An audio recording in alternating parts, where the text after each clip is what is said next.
Hello दोस्तों, स्वागत है आप सभी का इडुटेरिया के 12वें एपिसोड में। दोस्तों आज हम इडुटेरिया 5000 प्लस का प्रैक्टिस सेट 12वां का वीडियो लाए हैं, जिसमें कि दोस्तों आपको 50 क्वेश्चन देखने को मिलेगा। जैसा कि आप लोग जानते हैं कि दोस्तों हर सेट में जो है 50 क्वेश्चन रहता है। तो चलिए दोस्तों बिना देरी किए हुए अपने काम की ओर चलते हैं। दोस्तों अगर आप चैनल पर पहली बार आए हैं तो चैनल को सब्सक्राइब जरूर कीजिएगा और नोटिफिकेशन का भी ऑन कर दीजिएगा। चलिए दोस्तों शुरू करते हैं। सबसे पहले जो कह रहा है क्वेश्चन, कह रहा है कि हरित क्रांति का जो संबंध है, हरित क्रांति के संबंध में कौन सा कथन सही नहीं है। तो दोस्तों हरित क्रांति के संबंध में, हरित क्रांति से चावल, दाल एवं गन्ना के उत्पादन में काफ़ी वृद्धि हुई है, ये बात गलत है। जबकि वृद्धि नहीं होना चाहिए, नहीं हुई है हरित क्रांति में। दोस्तों हरित क्रांति में जो सही बात है वो है कि भारत में हरित क्रांति का जो पिता है डॉक्टर एम स्वामीनाथन को माना जाता है। और भारत में हरित क्रांति का जो प्रथम चरण हुआ था वो 1966 से 1981 तक चला था। भारत में जो हरित क्रांति का प्रथम चरण था वो कहाँ से कहाँ तक, 1966 से 1981 के बीच में था।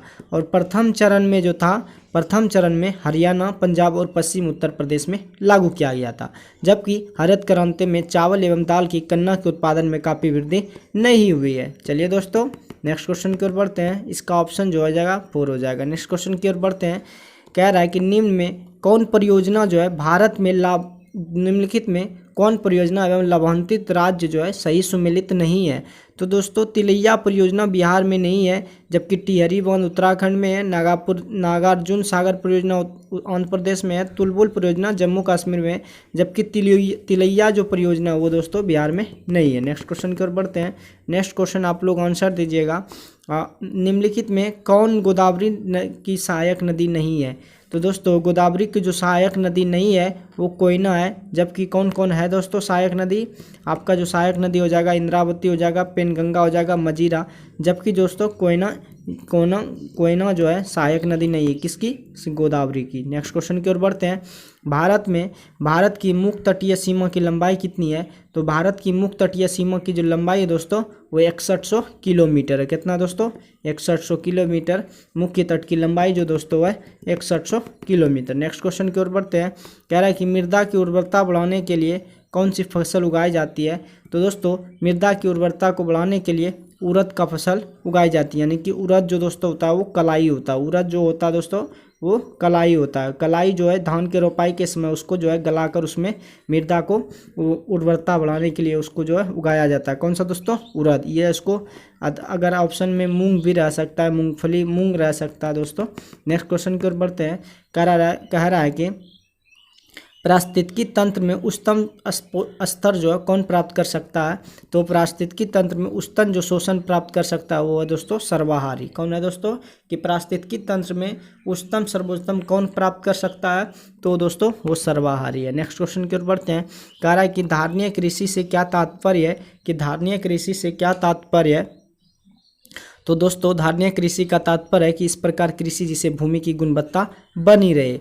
धारणीय कृषि का जो तात्पर्य होता है कि इसको लगाने से दोस्तों कृषि की जो है उर्वरता गुणवत्तापूर्वक बनी रहे। नेक्स्ट क्वेश्चन की ओर बढ़ते हैं। कह रहा है कि डिजिटल वाटर के संबंध में कौन सा कथन विकल्प सत्य है। तो दोस्तों डिजिटल वाटर के संबंध में विद्युत का कुचालक है ये बिल्कुल सही है। बाकी विद्युत का सुचालक है ये गलत है, जबकि विद्युत का क्या दोस्तों, कुचालक है। नेक्स्ट क्वेश्चन की ओर बढ़ते हैं। कह रहा है कि ट्रांसफर किनके द्वारा प्रयुक्त किया जाता है। ट्रांसफार्मर जो होता है वो किनके द्वारा प्रयुक्त किया जाता है। तो केवल प्रत्यावर्ती धारा यानी कि एसी के लिए प्रयुक्त किया जाता है। एसी के लिए, केवल एसी के लिए, प्रत्यावर्ती धारा के लिए ट्रांसफार्मर प्रयुक्त किया जाता है। एसी धारा के लिए कौन सा वो लगाया जाता है, तो ट्रांसफार्मर लगाया जाता है एसी धारा के लिए, जो कि 240 वोल्ट आता है दोस्तों। कह रहा है कि चीनी यात्री संयुग्म भारत कब आया था। तो चीनी यात्री जो था संयुग्म भारत आया था 518 ईसा पूर्व में। चीनी यात्री जो संयुग्म था वो 518 ईस्वी में कहाँ आया था, भारत आया था। नेक्स्ट क्वेश्चन, तुर्कान ए चहलगानी का समाप्त किसके द्वारा किया गया। तुर्कान ए चहलगानी को समाप्त किसके द्वारा किया गया। तो तुर्कान ए चहलगानी को समाप्त बलबन के द्वारा किया गया था।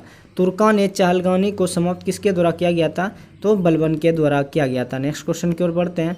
नेक्स्ट क्वेश्चन कह रहा है कि निम्न में से किस चट्टान प्रणाली से चूने का पत्थर यानी कि बलुआ पत्थर चीनी मिट्टी प्राप्त होती है? तो दोस्तों वो बिंदियन है। क्या है कि निम्न में से किस चट्टान प्रणाली से चूने का पत्थर या बलुआ पत्थर चीनी प्राप्त होती है? तो बिंदियन से प्राप्त होती है। नेक्स्ट क्वेश्चन की ओर बढ़ते हैं। कह रहा है कि भारत में किस धार्मिक समूह को वृद्धि दर निम्न में सबसे कम है? तो भारत में जो दोस्तों धार्मिक समूह की वृद्धि दर निम्न में से कम जो है वो जैन धर्म की है। किसकी दर दोस्तों? भारत में धार्मिक समूह की वृद्धि दर निम्न में से कौन से किस में है? तो दोस्तों वो जैन धर्म में वृद्धि सबसे कम है। नेक्स्ट क्वेश्चन की ओर बढ़ते हैं। कह रहा है कि जैव विकास को सर्वप्रथम किसने समझाया था? तो दोस्तों जैव विकास को जो सर्वप्रथम समझाया था वो लेमार्क ने समझाया था। जैव विकास को सर्वप्रथम किसने समझाया था? लेमार्क ने समझाया था। जैव विकास के सर्वप्रथम को किसने समझाया था? तो लेमार्क ने समझाया था। नेक्स्ट क्वेश्चन की ओर बढ़ते हैं। मतदान के समय प्रयुक्त अमीट स्याही किस पदार्थ से बनी होती है? यानी कि आपकी फिंगर यानी कि उंगली में जो लगाई जाती है वो सिल्वर नाइट्रेट की होती है। किसकी होती है दोस्तों? सिल्वर नाइट्रेट की होती है। मतदान के समय प्रयुक्त अमीट स्याही किस पदार्थ से होती है? सिल्वर नाइट्रेट की बनी होती है। नेक्स्ट क्वेश्चन की ओर बढ़ते हैं। कह रहा है कि प्रांतीय स्वायत्तता की शुरुआत किस अधिनियम द्वारा की गई? तो प्रांतीय स्वायत्तता की शुरुआत जो है भारत शासन अधिनियम 1935 द्वारा शुरू की गई। प्रांतीय स्वायत्तता की शुरुआत किस अधिनियम द्वारा हुई? तो भारत शासन अधिनियम 1935 द्वारा शुरू की गई। नेक्स्ट क्वेश्चन की ओर बढ़ते हैं। कह रहा है अपशिष्ट शक्तियों का केंद्र में निहित होने का सिद्धांत भारतीय संविधान में किस देश से लिया गया? अपशिष्ट शक्तियों का केंद्र में निहित होने का सिद्धांत जो है भारतीय संविधान में किस देश से लिया गया है? तो वो कनाडा से लिया गया। किसमें दोस्तों? कनाडा से। और ऋग्वेद में आर्य शब्द का उल्लेख कितनी बार किया गया? तो दोस्तों ऋग्वेद में आर्य शब्द का उल्लेख जो है 36 बार किया गया। 36 बार किया गया। तो ऑप्शन नंबर सी जो है आपका करेक्ट आंसर है। नेक्स्ट क्वेश्चन की ओर बढ़ते हैं। कह रहा है कि कपास के रेशे से किसमें कपास के रेशे को किससे प्राप्त किया जाता है? तो कपास के रेशे को जो है बीज से प्राप्त किया जाता है। किससे दोस्तों? बीज से प्राप्त किया जाता है। नेक्स्ट क्वेश्चन की ओर बढ़ते हैं। कह रहा है निम्नलिखित में कौन सुमेलित नहीं है? तो दोस्तों स्टेपिज जो है उत्तरी अमेरिका में नहीं है, जबकि बेल्ट दक्षिण अमेरिका में है, पंपास दक्षिण अमेरिका में, पेयरी उत्तरी अमेरिका में है, जबकि स्टेपिज जो है उत्तरी अमेरिका में नहीं है, अफ्रीका में नहीं है। नेक्स्ट क्वेश्चन की ओर बढ़ते हैं। नेक्स्ट क्वेश्चन आपके स्क्रीन पर कह रहा है कि सुल्तान की उपाधि धारण करने वाला प्रथम शासक कौन था? तो दोस्तों सुल्तान की उपाधि धारण करने वाला जो शासक था वो महमूद गजनी था। सुल्तान की उपाधि धारण करने वाला जो प्रथम शासक था वो कौन था? गजनी था, मोहम्मद गजनी। नेक्स्ट क्वेश्चन की ओर बढ़ते हैं। कह रहा है कि दिल्ली सल्तनत के किस शासक ने सबसे पहले अस्थायी सेना की नींव रखी थी? वो दोस्तों अलाउद्दीन खिलजी थी। दिल्ली सल्तनत के किस शासक ने सबसे पहले अस्थायी सेना की नींव रखी थी? तो वो अलाउद्दीन खिलजी थे। नेक्स्ट क्वेश्चन की ओर बढ़ते हैं। नेक्स्ट क्वेश्चन आप लोग मिलाइएगा। कह रहा है कि निम्नलिखित में कौन सुमेलित नहीं है? तो दोस्तों मेसोन का रदरफोर्ड ने खोज नहीं किया था, जबकि न्यूट्रॉन का जेम्स चैडविक ने किया था, प्रोटॉन का गोल्डस्टीन ने और इलेक्ट्रॉन का जे थॉम्सन ने। इलेक्ट्रॉन का जे थॉम्सन ने इलेक्ट्रॉन का और प्रोटॉन का जो जाएगा गोल्डस्टीन हो जाएगा, और दोस्तों न्यूट्रॉन का जेम्स चैडविक हो जाएगा, न्यूट्रॉन का जेम्स चैडविक हो जाएगा, जबकि मेसोन का रदरफोर्ड ने नहीं किया था। नेक्स्ट क्वेश्चन की ओर बढ़ते हैं। कह रहा है कि ठोस एरोसोल का उदाहरण है कि ठोस एरोसोल का उदाहरण है। तो ठोस एरोसोल में दोस्तों जो धुआं आता है, जबकि बादल सब ये सब दोस्तों ठोस एरोसोल कुआरा भी नहीं है, जबकि धुआं जो है ठोस एरोसोल का उदाहरण है। नेक्स्ट क्वेश्चन की ओर बढ़ते हैं। कह रहा है कि राज्यसभा में सरकार द्वारा प्रस्तुत किसी विधेयक के गिर जाने का क्या अर्थ होता है? कि राज्यसभा में सरकार द्वारा प्रस्तुत किसी विधेयक के गिर जाने का अर्थ होता है कि राज्यसभा में सत्ताधारी दल का बहुमत जरूरी नहीं है। कि राज्यसभा में सरकार द्वारा प्रस्तुत किसी विधेयक के गिर जाने का क्या अर्थ होता है? कि राज्यसभा में सत्ताधारी दल का बहुमत नहीं है। आपका ऑप्शन नंबर जो है सी बिल्कुल करेक्ट आंसर है। नेक्स्ट क्वेश्चन की ओर बढ़ते हैं दोस्तों। कह रहा है कि भारत के कोरोमंडल तट पर सर्वाधिक वर्षा कहाँ पे होती है? कौन यानी कि किस माह में होती है? भारत के कोरोमंडल तट पर सर्वाधिक जो वर्षा होती है वो किस माह में? अक्टूबर से नवंबर के बीच में। अक्टूबर से नवंबर के बीच में होती है। अक्टूबर से नवंबर के बीच में भारत में कोरोमंडल के तट पर वर्षा होती है। नेक्स्ट क्वेश्चन कह रहा है कि सूची 1 को सूची 1 सूची 2 से मिलाइए। तो तृतीय एंग्लो मैसूर युद्ध का जो गवर्नर जनरल था वो लॉर्ड कॉर्नवालिस था। कौन था दोस्तों? लॉर्ड कॉर्नवालिस था। और दोस्तों प्रथम सिख युद्ध जो हुआ था लॉर्ड हार्डिंग के गवर्नर जनरल के समय हुआ था, जबकि तृतीय आंग्ल मराठा युद्ध लॉर्ड हेस्टिंग के समय हुआ था, जबकि प्रथम आंग्ल अफगान जो हुआ था लॉर्ड ऑकलैंड के समय हुआ था। दोस्तों आपका 4 नंबर बिल्कुल सही है। दोस्तों नेक्स्ट क्वेश्चन की ओर बढ़ते हैं। कह रहा है कि राज्य के नीति निदेशक तत्वों का समुचित क्रियान्वयन निर्भर करता है किस पर? तो सरकार की इच्छा शक्ति और पर्याप्त साधनों की उपलब्धता पर। राज्य की जो इच्छा शक्ति और पर्याप्त साधनों की उपलब्धता पर। राज्य की नीति निदेशक तत्वों को समुचित क्रियान्वयन निर्भर करता है सरकार की इच्छा शक्ति और पर्याप्त साधनों की उपलब्धता पर। नेक्स्ट क्वेश्चन की ओर बढ़ते हैं। कह रहा है कि किसे लोकप्रिय नाम यानी कि लाल कुर्ती कमीजों के रूप में जाना जाता है? तो दोस्तों किसे लोकप्रिय नाम लाल कुर्ती कमीजों के रूप में जाना जाता है? तो खुदाई खिदमतगारों को लोकप्रिय लाल कुर्ती के नाम से जाना जाता है। खुदाई खिदमतगारों को लाल कुर्ती के नाम से जाना जाता है। नेक्स्ट क्वेश्चन की ओर बढ़ते हैं। नेक्स्ट क्वेश्चन दोस्तों आप लोग आंसर दीजिएगा। कह रहा है कि सूची 1 को सूची 2 से सम्मिलित कीजिए। तो रेडियम का जो खोज किया था दोस्तों वो मैडम क्यूरी ने। कौन किया था? मैडम क्यूरी ने। जबकि पेंसिलिन का अलेक्जेंडर फ्लेमिंग ने, और एक्सरे का रॉन्ट जॉन ने, और चेचक का एडवर्ड जेनर ने। फिर से एक बार पढ़ देते हैं दोस्तों। कह रहा है कि रेडियम का खोज किसने किया था? तो मैडम क्यूरी ने। जबकि पेनिसिलिन का खोज जो है अलेक्जेंडर फ्लेमिंग ने, और एक्सरे का रॉन्टजन ने, जबकि चेचक का एडवर्ड जेनर ने किया था। नेक्स्ट क्वेश्चन की ओर बढ़ते हैं। नेक्स्ट क्वेश्चन आपने स्क्रीन पर कह रहा है कि राष्ट्रीय दल का ऊर्जा प्राप्त करने के लिए किसी पार्टी के लोकसभा आम चुनाव द्वारा अथवा विधानसभा चुनाव में आवश्यकता होती है। तो दोस्तों ये कुल डाले गए वोटों का 6%, 4% मत, 4 पर 4 सीट होता है। दोस्तों ये सभी आपका ऑप्शन हो जाएगा। कह रहा है कि राष्ट्रीय दल का ऊर्जा प्राप्त करने के लिए दर्जा प्राप्त करने के लिए किस पार्टी को लोकसभा आम चुनाव तथा विधानसभा चुनाव में आवश्यकता होती है? तो कुल डाले गए वोटों का 6%, 4% मत और 4 सीट चाहिए। तो इनमें से सभी आपका आंसर हो जाएगा। नेक्स्ट क्वेश्चन आपके स्क्रीन पर। नेक्स्ट क्वेश्चन जो है कह रहा है कि निम्नलिखित में किसने संगीत शास्त्र पर संगीत राज, संगी, मीमांसा, संगीत रत्नाकर, संपूर्ण आदि ग्रंथ लिखा था? तो दोस्तों वो राणा कुंभाजी थे। कह रहा है कि निम्न में किसने संगीत शास्त्र पर संगीत राज, संगी, मीमांसा, संगीत रत्नाकर, सुप्रबंध आदि ग्रंथ लिखा था? तो राणा कुंभाज ने लिखा था। नेक्स्ट क्वेश्चन, संविधान के किस अनुच्छेद में जिला नियोजन समिति का उल्लेख है? तो संविधान के किस अनुच्छेद में जिला नियोजन समिति का उल्लेख है? 243 अनुच्छेद 243। 243 आर्टिकल जो है 242 जो संबंधित है वो संविधान के अनुच्छेद में जिला नियोजन शक्ति का उल्लेख है, जिला नियोजन समिति का उल्लेख है। नेक्स्ट क्वेश्चन की ओर बढ़ते हैं। निम्नलिखित में कौन सा कथन सही है? तो दोस्तों संविधान के 110 में धन विधेयक की परिभाषा दी गई है। संविधान के आर्टिकल 110 में धन विधेयक की परिभाषा दी गई है। नेक्स्ट क्वेश्चन की ओर बढ़ते हैं। नेक्स्ट क्वेश्चन आपके स्क्रीन पर। नेक्स्ट क्वेश्चन कह रहा है कि किस संविधान संशोधन अधिनियम लोकसभा में सदस्यों की संख्या 525 से 545 कर दी गई? तो 31वें संविधान संशोधन द्वारा पहले 525 थी, 525 से बढ़ाकर 545 सीट कर दिया। सीटों की संख्या कितना कर दिया? 31वें संविधान संशोधन के अनुसार 525 से बढ़ाकर 545 कर दी गई। नेक्स्ट क्वेश्चन की ओर बढ़ते हैं। कह रहा है कि निम्नलिखित में कौन संविधान बनाने वाली ड्राफ्ट कमेटी अध्यक्ष बने थे? तो निम्न में कौन सा संविधान बनाने वाले ड्राफ्ट कमेटी बनी थी? तो डॉक्टर भीमराव अम्बेडकर जो थे, जिसको संविधान का जनक यानी कि पिता माना जाता है, उसको डॉक्टर भीमराव अम्बेडकर को। नेक्स्ट क्वेश्चन की ओर बढ़ते हैं। कह रहा है निम्नलिखित में कौन युग्म सम्मिलित नहीं है? तो दोस्तों आर्टिकल 131 के तहत कहा था कि उच्च न्यायालय का एक न्यायालय है, जबकि ये बात बिल्कुल गलत है कि उच्चतम न्यायालय का अभिलेख एक न्यायालय है। तो ये बात बिल्कुल करेक्ट है, यानी कि इनकरेक्ट है। तो आपका ऑप्शन नंबर डी हो जाएगा। नेक्स्ट क्वेश्चन की ओर बढ़ते हैं। कह रहा है कि भारतीय संविधान की प्रस्तावना में कौन सा शब्द उल्लेखित नहीं है? तो लोक कल्याण और संज्ञा उल्लेखित नहीं है, जबकि लोकतंत्रात्मक है, धर्मनिरपेक्ष है, पंथ निरपेक्ष है। तो दोस्तों भारतीय संविधान के प्रस्तावना में कौन सा पद उल्लेखित नहीं है? तो लोक कल्याण और संज्ञा कल्याण उल्लेखित नहीं है, जबकि लोकतंत्रात्मक पंथ निरपेक्ष है। दोस्तों नेक्स्ट क्वेश्चन की ओर बढ़ते हैं। जब सकल घरेलू उत्पादन की प्रक्रिया में प्रयुक्त मशीन और पूंजी के मूल्य में कोई कमी या घाटा आ जाए तो क्या कहते हैं? तो एनडीपी कहते हैं, निवल घरेलू उत्पाद। दोस्तों जब सकल घरेलू के उत्पादन की प्रक्रिया में प्रयुक्त मशीन और पूंजी के रूप में आई कमी को घटा दिया जाता है तो उसे क्या कहते हैं? तो उसे निवल घरेलू उत्पाद कहते हैं। नेक्स्ट क्वेश्चन की ओर बढ़ते हैं।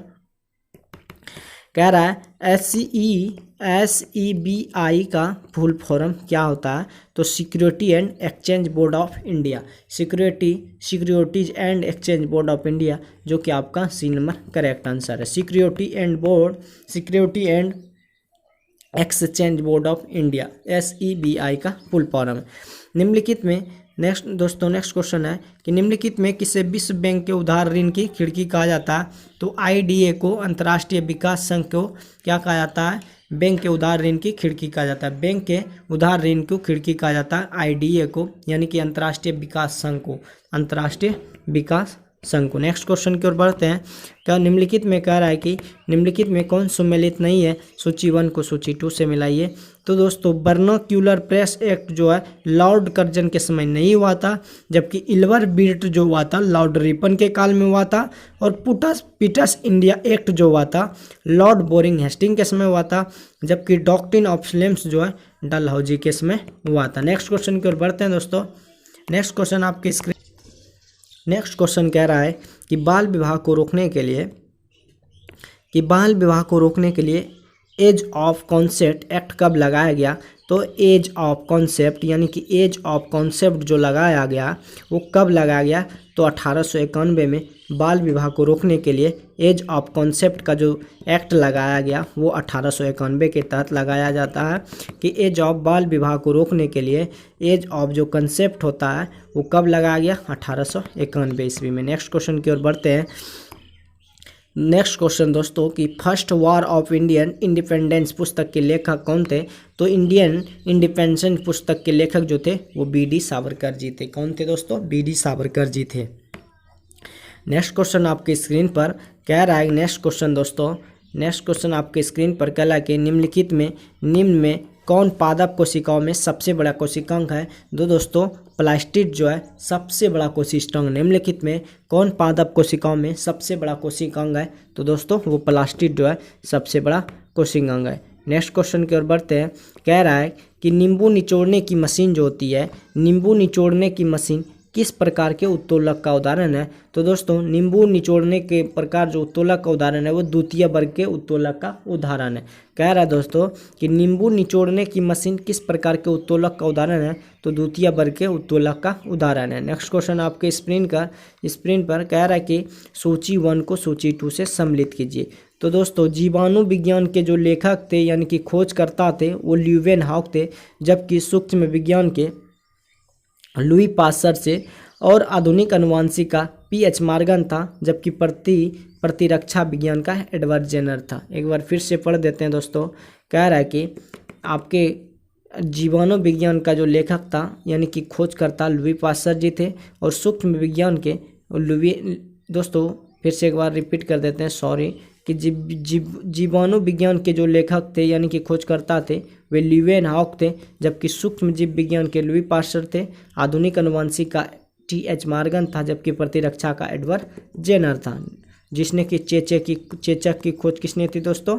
एडवर्ड जेनर जी ने किया था। नेक्स्ट क्वेश्चन की ओर बढ़ते हैं। कह रहा है कि कार्य का मात्रक क्या होता है? कार्य का मात्रक क्या होता है? तो दोस्तों कार्य का मात्रक किलोग्राम, kg, मीटर स्क्वायर पर सेकंड स्क्वायर ये भी होता है, न्यूटन मीटर भी होता है, जूल भी होता है, इनमें से सभी होता है। यानी कि कार्य का मात्रक जो आपका ऑप्शन नंबर जो D नंबर है वो बिल्कुल सही है। नेक्स्ट क्वेश्चन की ओर बढ़ते हैं। कह रहा है कि निम्नलिखित कथनों पर विचार करें एवं असत्य कथन की पहचान करें। तो दोस्तों जैन धर्म आत्मवास में विश्वास रखता है लेकिन ईश्वरवाद में विश्वास नहीं रखता है, तो ये बिल्कुल सही है। जबकि बौद्ध धर्म में आत्मा की मान्यता है, पुनर्जन्म की मान्यता नहीं है। लेकिन जैन धर्म में अपने आध्यात्मिक न्याय दर्शन के लिए ग्रहण किए थे, ये बिल्कुल नहीं है। अनेकावांत जो है जैन धर्म से संबंधित, ये बिल्कुल सही है। तो दोस्तों आपका केवल 1 और 3 सही है, जबकि 2 जो है जैन धर्म अपने आध्यात्मिक विचार के दर्शन के लिए ग्रहण किया, ये बिल्कुल गलत है। नेक्स्ट क्वेश्चन की ओर बढ़ते हैं। नेक्स्ट क्वेश्चन जो है आपका लास्ट क्वेश्चन होगा, तो दोस्तों आप लोग इसका आंसर जरूर कीजिएगा। कह रहा है कि फिरोज शाह तुगलक के संदर्भ में निम्नलिखित में कौन सा कथन सही है? तो भारत में नहरों का सबसे बड़ा जल का निर्माण करने के लिए प्रसिद्ध है। उसमें दीवान खरात जो कि गहरी मुसलमान अनाथ स्त्रियों पर विधवा को आर्थिक सहायता के लिए देता था, ये भी बात बिल्कुल सही है। वह हक के सर्वनामक सिंचाई पर लगने वाला दिल्ली का पहला सुल्तान था। उसे अशोक के 2 स्तंभों को मेरठ एवं टेपरा दिल्ली से लाने का श्रेय दिया जाता है। तो आपका जो ऑप्शन है जाएगा 1 2 3 4, ये बिल्कुल सही है। तो दोस्तों इडुटेरिया का जो है 12वां एपिसोड का वीडियो जो है समाप्त होता है। दोस्तों अगर आपको वीडियो अच्छा लगे तो अपने दोस्तों के साथ शेयर जरूर कीजिएगा। बाकी के लिए मिलते हैं नेक्स्ट वीडियो में। आज के लिए बस इतना ही। जय हिंद दोस्तों।